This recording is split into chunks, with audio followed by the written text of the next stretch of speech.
I had no idea that this was the third largest beverage company on the planet. Today we're talking about Red Bull. Why are we looking into energy drinks? One, because I drink energy drinks and I like them. And two, I actually own part of an energy drink company, Echelon, and I decided, you know, if I want my energy drink company to be successful, I should probably look at what all the other successful companies are doing so I can replicate it or improve upon it. Genius. Be honest with you, I almost skipped right past Red Bull, went straight to Monster because, well, honestly, I don't really like Red Bull. I think it tastes like cough syrup. It's got way too much sugar in it. I don't like their tiny little cans. You guys have seen my wife. I'm an Arizona tea-size can kind of guy. That means two things. Until I did the research for this video, I was thoroughly convinced the only reason Red Bull was still in business was because it tastes good mixed with vodka, and the only reason people think it tastes good mixed with vodka is because it's the only option of energy drink any bar ever has. But then the voice in the back of my head is like, wait a minute, why is Red Bull the only option at every bar ever? Like, how come bars aren't offering like White Monster or Cherry Lime Ghost or Echelon or any other energy drink that tastes 1,000 times better? And then also, how come every gas station I've ever been to has an entire, you know, like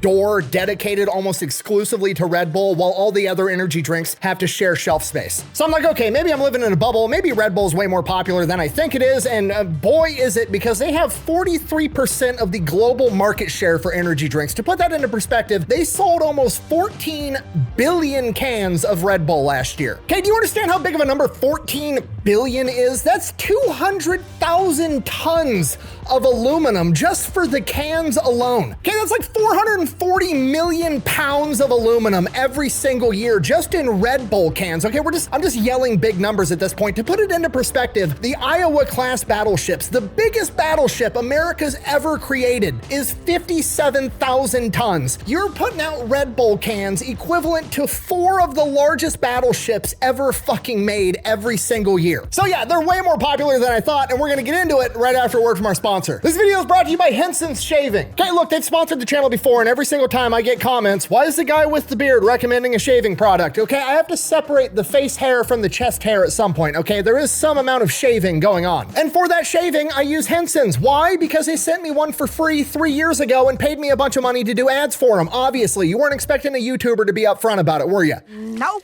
But also, I wouldn't be doing the ads if I didn't like the company, so why do I like the company? The product's cool, it looks cool, and it works. What else do you want from a razor? Oh, also, it's way cheaper than everything else on the market. It doesn't seem like it at first because the razor itself is $79.99, it's machined out of aircraft-grade aluminum, but once you buy it, you're done. It's gonna last you the rest of your life, and then the only thing you ever have to buy again to keep shaving is actual shaving safety razors, and that's it. You can get them from anywhere.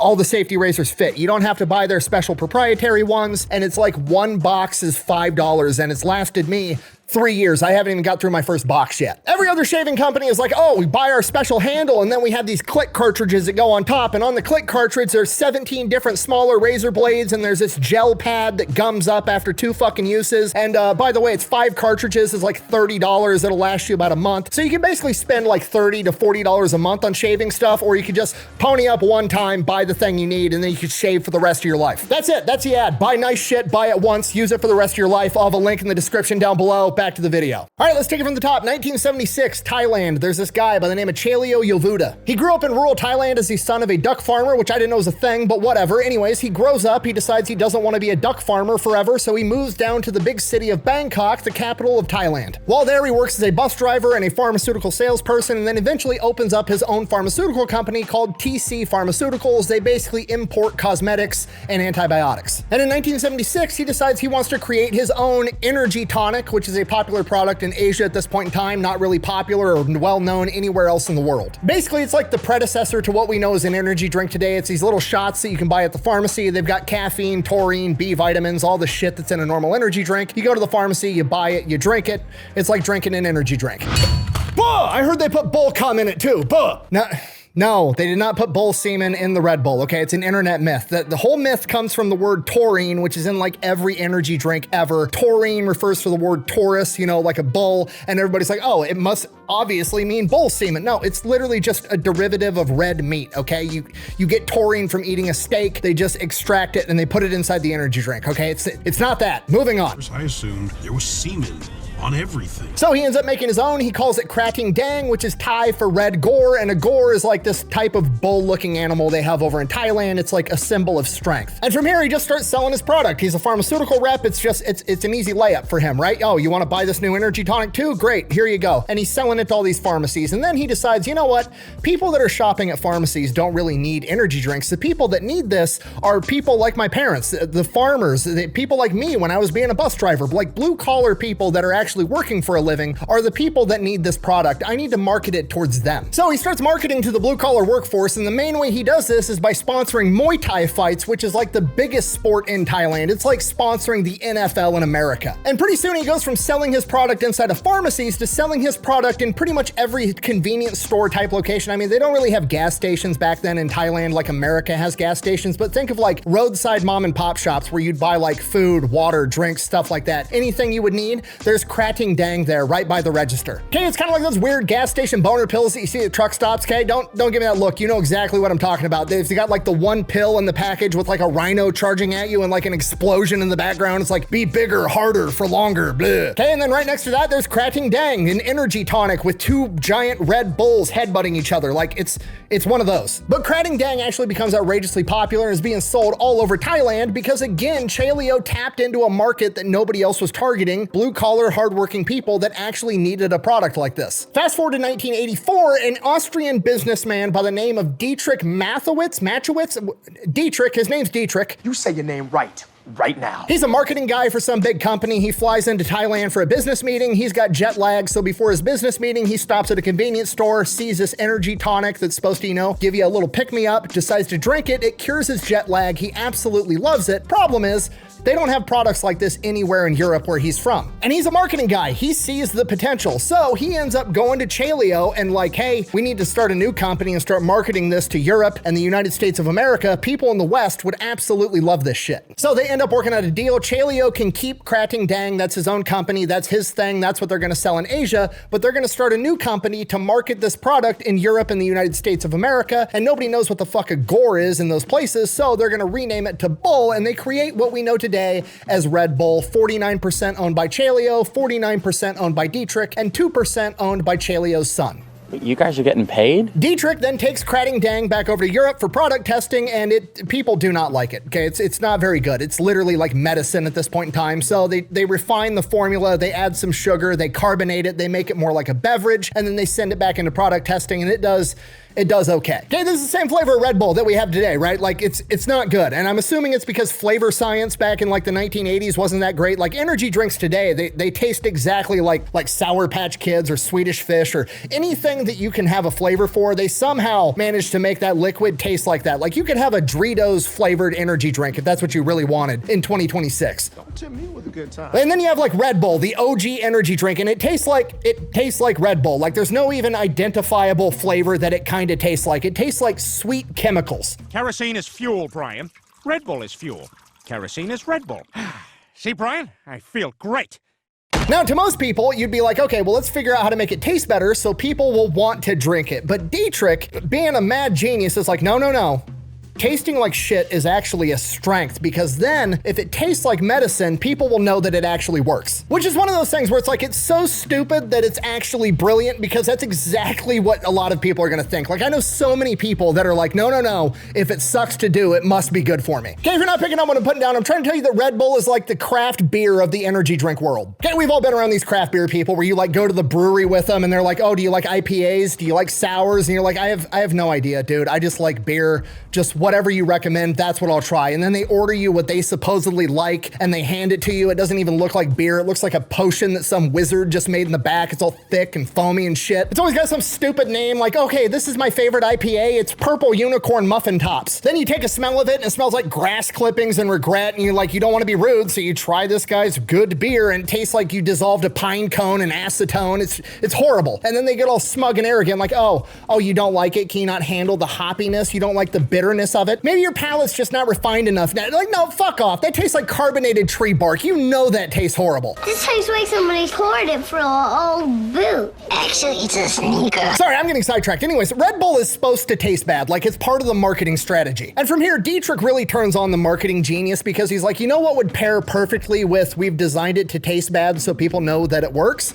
If we combined it with being a luxury product. Krating Dang was marketed to, you know, blue-collar, hardworking people. It was sold for fairly cheap. So Dietrich is gonna take basically a carbonated version with more sugar of the same product. He's gonna put it in a slimmer, fancy, prettier can, and he's gonna market it to rich people instead and jack the price through the roof. Okay, I'm going off the rails again, I'm sorry. It's IPAs. It's literally a carbon copy of the IPA business model, even though Red Bull did it first. Like, literally, IPAs, you could go to the liquor store, buy a 30 rack of Busch Light, Miller Light, Coors Light, whatever beer you want, or counteroffer, you could buy a 4-pack of IPAs that have a pretty can and a corky name and taste like shit for 3 times the price.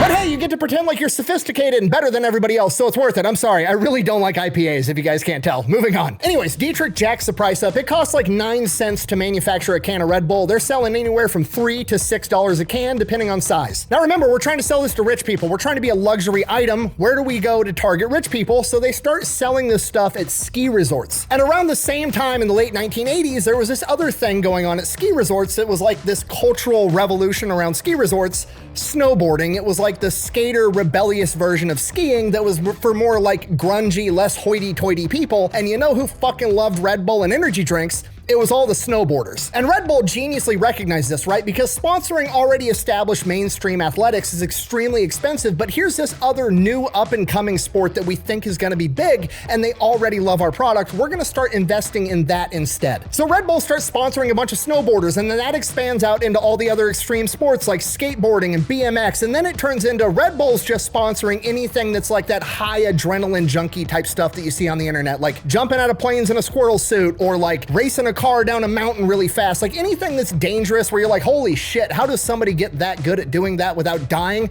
Red Bull's sponsoring that now. Then Red Bull realizes like, okay, this demographic is almost exclusively like young men, so that's our demographic. That's who we're gonna target. We're gonna target young dudes that wanna be amped up and do crazy shit. We can't target high schoolers yet because they're not of age, so we're gonna target the next best thing, college kids. Red Bull starts going to all the big party colleges in the country and starts finding like the guy that throws all the parties or like the fraternities and just starts giving them cases and cases of Red Bull for free, like, here, drink this shit. They hired hot college chicks in little Red Bull mini skirts and outfits to walk around college campuses giving out Red Bulls for free out of cooler backpacks. They went as far as going to popular events with a lot of people and filling a bunch of the trash cans up completely with empty Red Bull cans so people would see that and be like, holy shit, that's a popular product, and they would go buy it at the concession stand when they were there. This cost them a ton of money, probably tens if not hundreds of millions of dollars in free product that they just gave out. But it was totally worth it because guess what a bunch of college kids are gonna do with free energy drinks? They're gonna mix them with alcohol so they can party harder,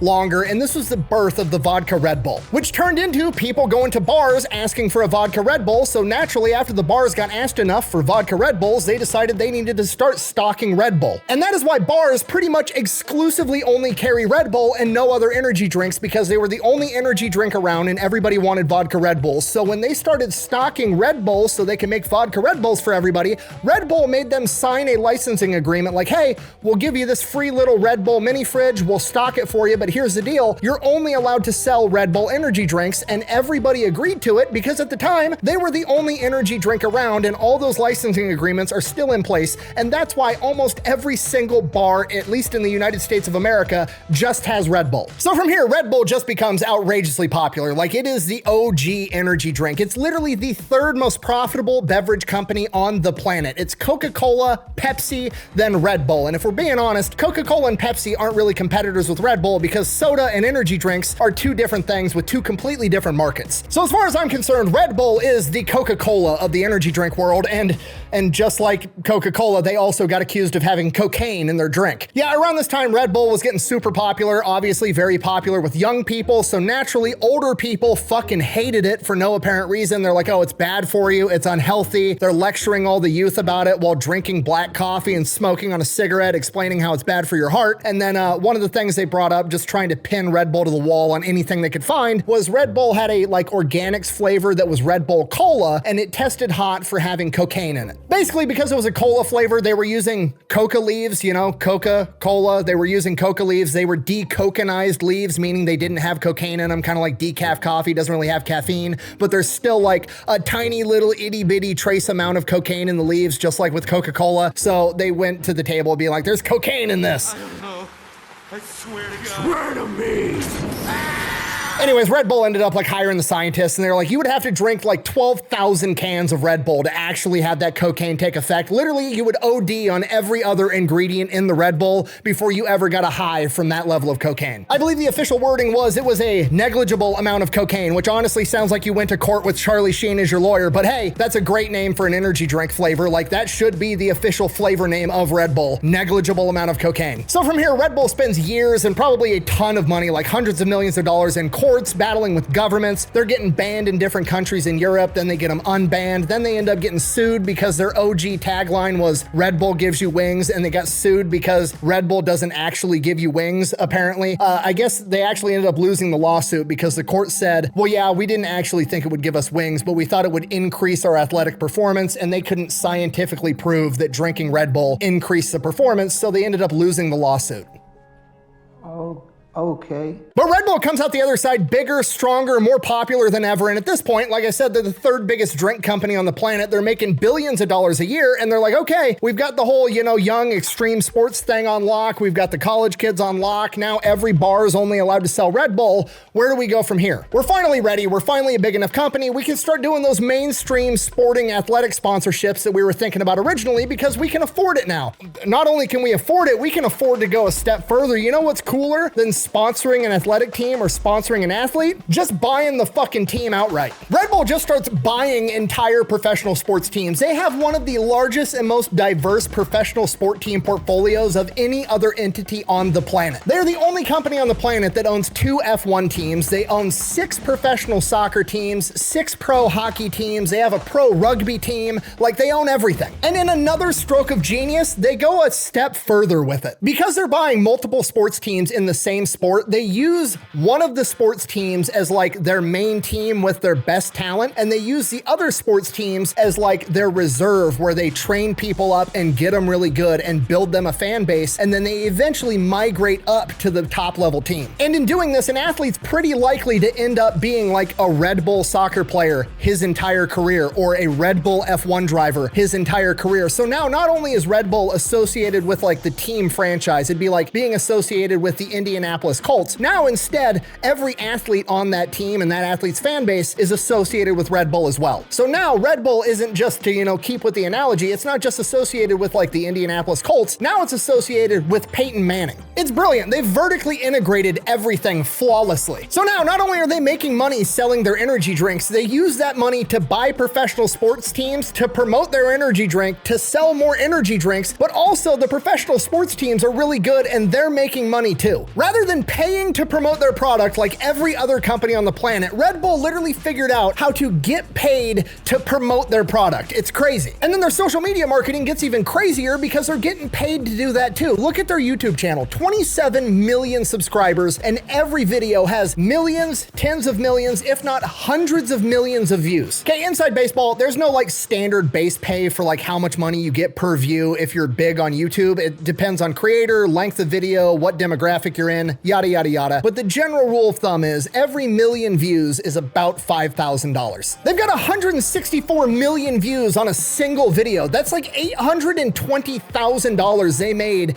to promote their own product. And none of these videos come off as like an advertisement. It's all just crazy people doing crazy shit. Like they're doing parkour in an airport. There's one where they're like driving a 10-ton Red Bull truck down the most dangerous road in the world. There's another one where a dude skydives from outer fucking space. Like they just associated Red Bull with doing crazy cool shit. And they figured out how to get get paid every single step of the way because they're not just getting paid for getting 164 million YouTube views. That's 164 million people that just watched an inadvertent Red Bull advertisement and are now gonna subconsciously associate Red Bull with doing something awesome. And that's the big takeaway from this. It's branding. Red Bull is not the best tasting energy drink. It's not the healthiest energy drink. There's almost no metric where you can give Red Bull the title of best at anything involving being an energy drink, but they have the best brand. It's not about being the best, it's about being the favorite, which makes complete sense because you have to appeal to human emotion. You have to connect to people to be able to get them to spend money on your product. Think about it like a UFC fighter. You could be the best UFC fighter on the planet. You're undefeated. You finish everybody in the first round. But if you're an unlikable asshole and you don't have any fans, you're not gonna get paid a lot of money. You could be a B-tier fighter that goes in there and has entertaining fights. He wins some, he loses some, never becomes a world champion, but he's got a ton of fans because people like him. That guy's gonna get paid more money by the UFC because that's how it goes, because he generates more money because he's the favorite. And Red Bull, because of their genius marketing strategy, is the favorite, and that's why they're successful. Thank you for watching. Best way to support the channel is go buy some merch, maybe drink some Echelon. All that's available over at fatlelectrician.com. Quack bang, out. I'm gonna get so many requests to do a video on gas station boner pills. I know it.